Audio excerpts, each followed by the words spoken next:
Thank you, Chairman Adolph, and thank you, Madam Secretary, for your time today. I attend several of the appropriation hearings based on the various departments that are coming before us, and for the oversight that my committee has. So I think some of the questions today, some of the interrogation of you today is certainly more appropriate before my committee than it is before the appropriations. I think they've went a little far off field from the actual appropriations process, trying to put forth the same rhetoric that we heard on the floor in debate against this law that we were successful in passing and the governor signed, and that we're hoping will be implemented ultimately as the will of the people is in Pennsylvania. When you see poll after poll, the voter ID is common sense.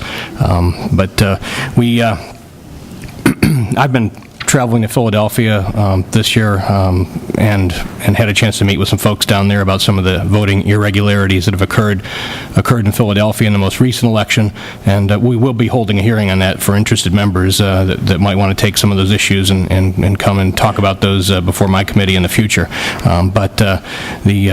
The impersonation that was brought up, the fictitious voter registrations that we've had thousands of filed in Philadelphia in the past, thousands of fictitious voter registration forms that were caught.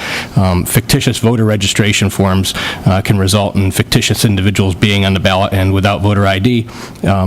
People able to vote multiple times. So this is a common sense law that I appreciate your defense of it and your advocacy to make sure that's implemented properly, because so many of the former speakers talked about they're not wanting to have any voter disenfranchised. Well, that's the majority of Pennsylvanians' concern, is that if we do not have a process, a common sense process in place to ensure that the person voting is who they say they are, then that fictitious voter may be disenfranchising a legitimate legal voter.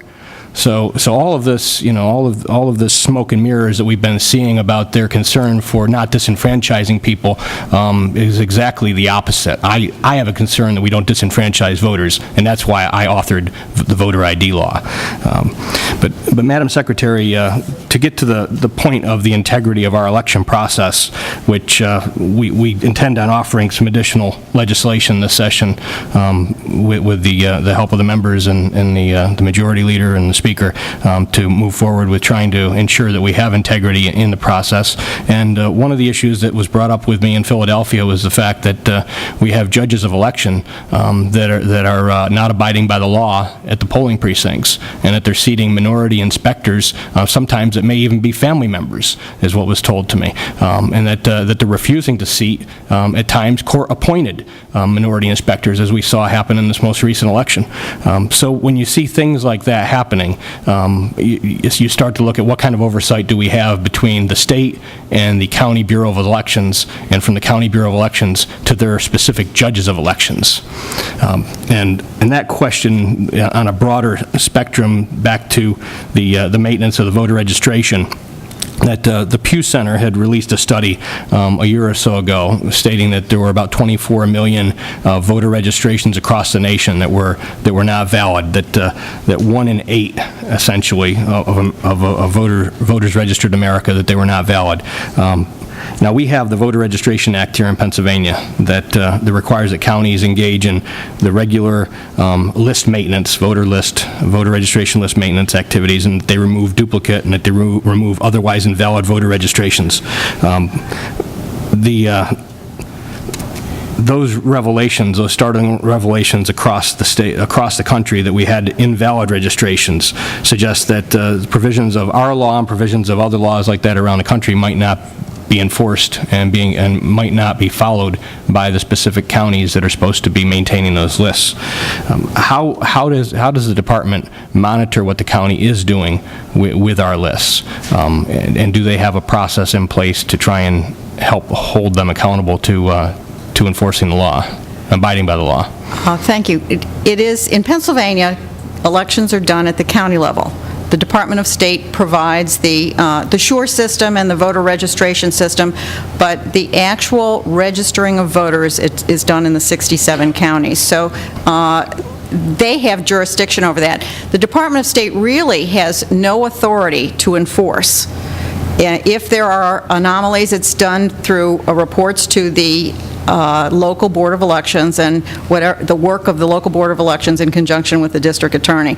But that is not done through the Department of State here in Harrisburg. Is the department monitoring their compliance with the law at all? We are beginning to look at, and we have looked at the registration process, and I think giving every good intent to every person who works in a voter services office in the 67 counties, it's not fun to work in a voter services office 3 weeks before an election, because there are oftentimes, human nature being what it is, people wait until the last minute to submit their request for a registration, and then there are clerks that literally have to work 18 hours a day to process those requests for registration. So it's not an easy position to be in.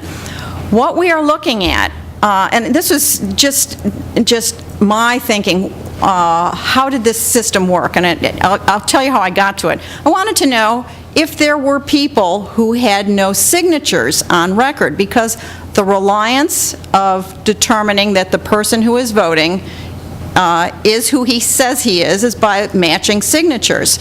So we can call up through the SURE system how many people don't have signatures on record, and it's in excess of 60,000 statewide.